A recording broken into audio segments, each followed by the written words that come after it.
After an eventful game at Anfield, where Arsenal mounted a surprising comeback, work has begun for the summer 2025 transfer window. So today we'll get a massive update from David Ornstein, as well as revealing a surprising new midfield target. We'll break down what exactly happened at Anfield, a surprising goal from Mikel Arteta, and discuss a potential opportunity arising out of Real Madrid.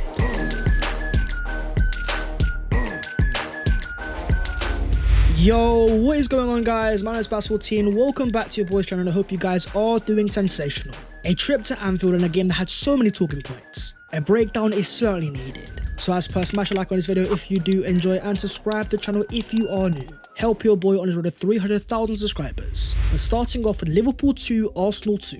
A trip to Anfield that had a weird feeling going into it. Not only the fact that Arsenal had to give a guard of honour, but after getting knocked out of the Champions League and all the heartbreak, what on earth were Arsenal going to produce? Well, the breaking news before the game came from Sammy Mokbel, confirming that the Arsenal midfielder was going to miss the game for a hamstring injury. Arsenal hope the issue is not serious, but medics won't take any risk with the England star.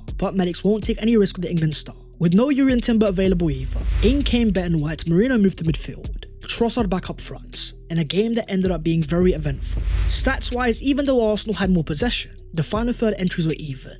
Liverpool with a high expected threat created, but as the field tilt graphic clearly shows, despite Arsenal making a strong start, Saka missing a sitter right at the start, Liverpool's goals came out of nowhere. One thing that really surprised me was how poor our defending was. Saliba losing concentration for the first goal. The second one again very sloppy. There was a potential chance of embarrassment. But then came Arsenal out of nowhere, as Marino completed a comeback, scoring his 9th goal of the season, the most he's ever managed in a single campaign in his entire career, having scored now home and away against the champions. Mikel Arteta wasn't happy though, saying after the game he was upset with the first half. Yeah, we had the reaction, but I hate reaction. Instead, I like action. One player that we have to talk about though is Lewis-Skelly. After a poor performance against Paris Saint-Germain, having lost the ball in so many key areas, now you're up against Mo Salah, it's your first ever appearance at Anfield. Lewis-Skelly showed great character. A 6.6 rating with 3 clearances, not a single tangible pass, with 5 of 6 ground balls won, 98% of passes completed, a heat map showing the perfect inverted fullback. Not scared to pick up the ball at Anfield. Salah may have had 3 key passes, but with 0 of 2 dribbles, Lewis-Skelly had his number. Not only fearless in his 1v1 defending, knowing exactly when to get physical and when not to, winning a whopping 5 ground balls, you should not be surprised. We are talking about a fullback that ranks number 1 in the entire Premier League for ground ball success rates, an insane 73.3%, more than the likes of Josko Gvardiol, a 1v1 specialist in Aaron Wan-Bissaka. What we are seeing here is the potential future of the Arsenal midfield. Think about the impact of Zinchenko in 2022-23, the start of Mikel Arteta's inverted fullback era, evolving Arsenal into title contenders. Lewis-Skelly is of the exact same profile because he is a midfielder by trade, but where he has the advantage is that he's also a fantastic 1v1 defender, with an absurd physical capacity for an 18-year-old. So with all the talk around Ethan Nwaneri not given a single minute over the past 2 games, to my Arsenal fans I urge for a bit of patience. For a player still only 18 years of age, with a whopping 36 appearances this season, his chance has clearly been given and of course we love the profile, but at the same time Mikel Arteta is being careful. For a forward that he's talked about time and time again, of being tired and physically drained, but with the progress being undeniable, 9 goals scored this season. As the Arsenal midfield continues to evolve, with the arrival of Zubimendi alongside Declan Rice, the profile of Nwaneri the perfect number 10, with his level of talents being a starter is only a matter of time away. But in the second half where Arsenal bounced back, they came back from 2-0 down. We have to talk about the change regarding Gabriel Martinelli, scoring once again at Anfield and dropping a 7.4 rating. With 2 shots on target, 13 passes completed. Look at his heat map and what you'll notice straight away is how much more he was picking it up centrally, as he continues his insane record of having never lost an Arsenal game in which he has scored in 45 matches unbeaten. The change that Mikel Arteta made was fluidity, allowing Trossard to switch with Martinelli, not only to confuse the Liverpool defence, but also playing to Martinelli's strengths. A forward that comes far more alive centrally, with runs in behind and pace to burst. They often say that speed is a nightmare for defenders. In a game today where Arsenal were facing a high line, Martinelli came alive, not only scoring his goal from a centre forward position, but he was also asking Liverpool questions that they were finding hard to answer.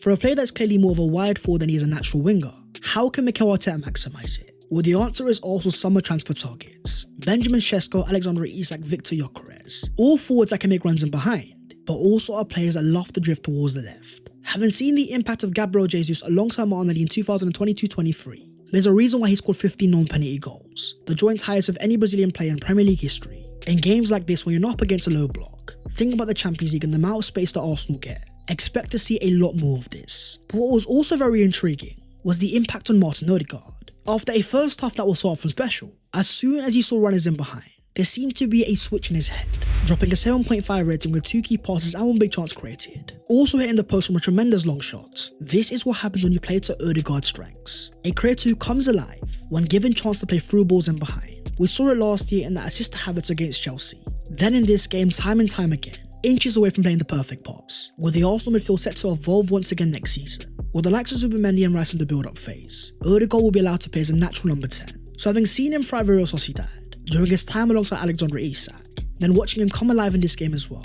as soon as Martinelli moves centrally, whether it's Gyökeres, Sesko or Isak, as long as Arsenal have more runners in behind, expect to see a better Martin Ødegaard. So in a game that Arsenal had 10 men, for the 6th time this season, yet still managed to get a point, Arsenal are now 6 league games unbeaten against Liverpool, having not lost a single time since 2021-22. Despite having the stronger side and Arsenal missing so many key players, the XG was near identical. Liverpool 2.64, Arsenal 2.61. Over both games this season, Arsenal have matched Liverpool completely, and the context behind that is important. The game at the Emirates that was 2-2 as well, with no William Saliba, Gabriel taken off, Thomas Partey playing a right back. What has won them the title has been the consistency. We can't act like injuries haven't played a part. With Saka, Havertz, Ødegaard and Gabriel missing significant parts of the season, would Liverpool have been the same level of consistent without someone like Salah or Van Dijk? It's a question that we don't need to answer because you know what, who cares? All we can do is look to the future, and also certainly have the foundation, having now gone 2 consecutive seasons without losing a single Big Six game, a whopping 746 days unbeaten. Our issue has never been the big games, it's been more of the games that you expect to win. Teams that play low blocks and don't give Arsenal the space. That's the question that Mikel Arteta needs to answer. If Arsenal could turn even half of their 14 draws into wins, the impact will be massive. So with Arsenal still in second after 36 games, 2 points clear of Newcastle, and importantly 5 clear of 5th place Chelsea, all we need is a point and Champions League football is confirmed for next season. With Newcastle coming to the Emirates next, it's a chance to confirm second, hit Newcastle with a major blow for the Champions League, potentially making the likes of Alexander Isak available.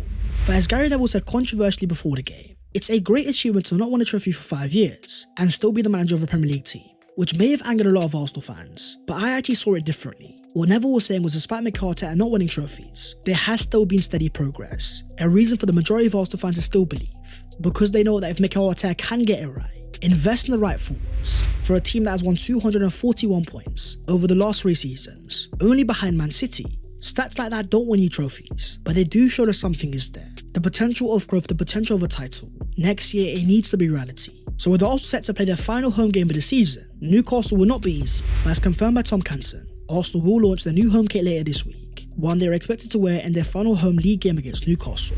Moving on to the latest Arsenal news, and the only place to start off is Mad Max Dowman, who is at it once again for the Arsenal under-18s, scoring a brace against Aston Villa, having now got 16 goals and assists in his last 7 under-18 games. For a player that's still only 15 years of age, that is not normal. The goals themselves are also quite special, the first showing fantastic pressing, then ball striking and smashing into the back of the net. The second, a smooth turn, fantastic dribbling, and a lovely place finish. That is a player playing 3 years above his age category, a 15-year-old that is training with the Arsenal first team.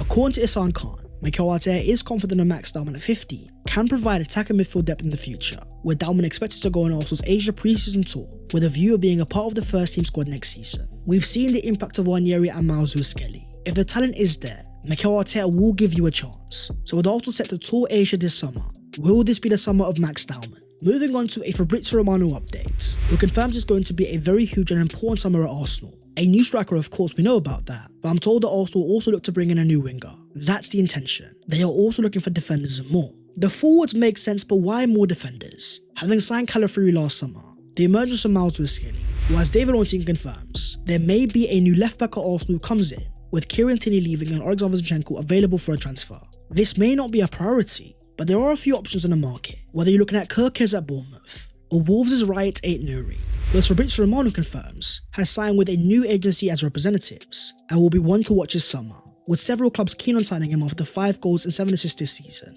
You may also have the long-term target in Jorel Hato, after another strong year with Ajax. According to reports in Spain, he's also a player that Real Madrid value highly. If Arsenal are going to sign a fullback, there's one thing that I need to see, a profile that can overlap. When you look at profiles like Riot 8 Nuri, players that love going forwards, with Gabriel Martinelli and Leandro Trossard, 2 players that love cutting inside, with Kieran Tierney set to leave, I would love to see Arsenal sign a similar profile. But you've also got to update on the future of Jakub Kiwior, stepping up in the absence of Gabriel Magalhaes. According to reports in France, Olympique Marseille are now considering a move for a player that still has years left on his contract, having proven his worth again this season. When you think about Arsenal and the interest in Dean Huijsen, or the arrival of Calafiori last season, a player that can also play left centre-back, the one advantage that Arsenal will have is the market value. After strong performances against Real Madrid, Kiwior's value has definitely risen. For a centre-back only 25 years of age, Arsenal could make a massive profit on their £16 million investment. But what about the future of the Arsenal midfield?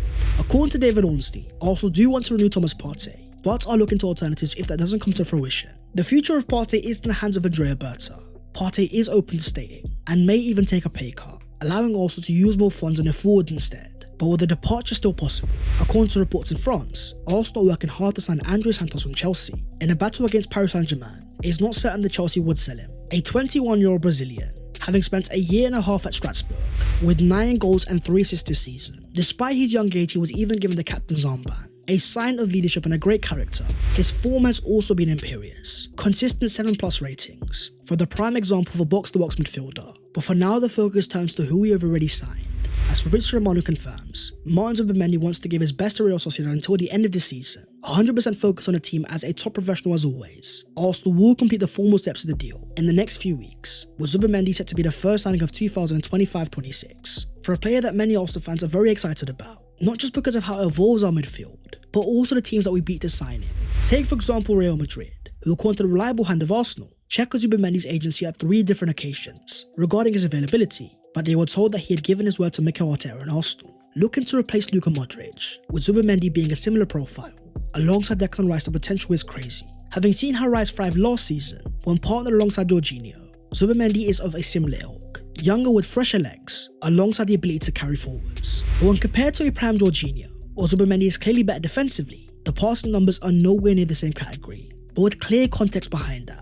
In a prime where Jorginho is playing for Napoli and Chelsea, both possession-heavy sides, Zubimendi is playing for a mid-table Real Sociedad, but pursued by top coaches like Xabi Alonso and Mikel Arteta, because they see something that the stats don't show. A midfielder with refined fundamentals, and the potential of being excellent on the ball. Looking past Zubimendi though and who Arsenal could sign next, Spanish goalkeeper Joan Garcia has been a long-term Mikel Arteta target. According to Team Losing Ticks, looking at Garcia, there is a bit of difference at the club. Even though Arteta loves him, Berta does not believe it's a good use of funds if they have to manage spending. It's not that Berta doesn't rate him, he just wants to allocate those funds elsewhere. So having seen Arsenal fall short year after year when it comes to spending on forwards, I love that Berta has noticed that. Realising where Arsenal need to invest most, the forward line is going to be key. And according to Alex Crook, Arsenal's Premier League rivals believe that the Gunners will win the race for Sporting Lisbon striker Victor Gyökeres, with the reports in Portugal going as far as saying that Arsenal have submitted their first official offer worth €75 million after already agreeing personal terms with the player. With 45 goal involvements in Portugal this season, the numbers have become undeniable, with even Arteta admitting the fact Arsenal need their 25-goal striker. But according to Ihsan Khan, internally at Arsenal, views are torn whether Gyökeres can replicate his ability in the Premier League. Sporting Lisbon are currently searching for a striker, anticipating the Swedes' exit, but those concerns can be seen as valid. Gyökeres, despite being a goal-scoring machine, helps Arsenal in terms of his elite ball striking, but when you look at the Portuguese league in the last 10 years, of all the top goal scorers, you'll struggle to find a single top striker. Players that have come to the top 5 leagues and not quite delivered. Another striker on the radar is Benjamin Sesko of RB Leipzig, with 21 goals and 6 assists this season. A striker still only 21 years of age. The breaking news regarding RB Leipzig could change everything. Having missed out on Champions League qualification next season, after a draw against Werder Bremen, Sesko and Xavi Simons could be available. According to Team Losing Ticks, almost every data team and major clubs rate Benjamin Sesko as highly as possible, with 3 known Premier League clubs who believe the world is his oyster, and that he can be in the bracket of the world's best strikers within 3 years. But for an Arsenal team that needs to win now, how much do you rate fundamentals, and how much do you rate his current ability? Sesko for me is far more moldable when compared to Gyökeres, maybe even having a higher ceiling, but with all the pressure next year to win a title as soon as possible, I can see Andrea Berta's logic. With Gyökeres ready in the peak of his powers, you also have to ask the question, will also complete their Real Sociedad quadruple after signing Martinelli, Ødegaard, Mikel Merino and Martin Zubimendi? Will they go for Alexander Isak, but would focus also on a wide forward? According to Ihsan Khan, Arsenal's priority at the left wing is Nico Williams. If that deal provides to be impossible, Rafael Leao and Jamie Gittins are options for the Gunners. Different types of profile that are all exciting in their own right, especially when you think about Rafael Leao, a game breaker in the final third, with elite physical potential, but massive questions over his work rate. There also could be an opportunity coming out of Real Madrid. After star forward Rodrygo, was given 0 minutes as Real played Barca. With the arrival of Xavi Alonso, there's been a lot of doubt over Rodrygo's future. According to Marca, Rodrygo will make a decision on his future in the next few days. Real Madrid's position is clear. Whoever has doubts about playing for Real Madrid is free to leave. For a player who has 23 goals and assists in 50 games this season, playing mainly on the right hand side, despite so much potential on the left. Against Arsenal, he wasn't that impressive, but neither was Mbappe or Vinicius. For Arsenal, this could be a fantastic market opportunity, especially when you think about our heritage. The signing of Alexis Sanchez back in summer 2014, a castaway at Barcelona, turned into a superstar at Arsenal. For Rodrygo, a player 24 years of age, the talent has always been there. If Arsenal are on the market for a left forward, let me know your thoughts in the comments. Would you take Rodrygo at Arsenal? But that is the video there and there, so hopefully you guys have enjoyed. If you have, smash a like and also subscribe to the channel if you are new. If you want to follow your boy on all of his social medias, then the links are down below in the description. But that was all of your latest Arsenal news today. As a massive summer transfer window approaches, the window is about to open with only 2 games after the season. For Arsenal and Andrea Berta, it's time to get busy. My friends, I'll see you next time. Take care of yourselves and in a bit.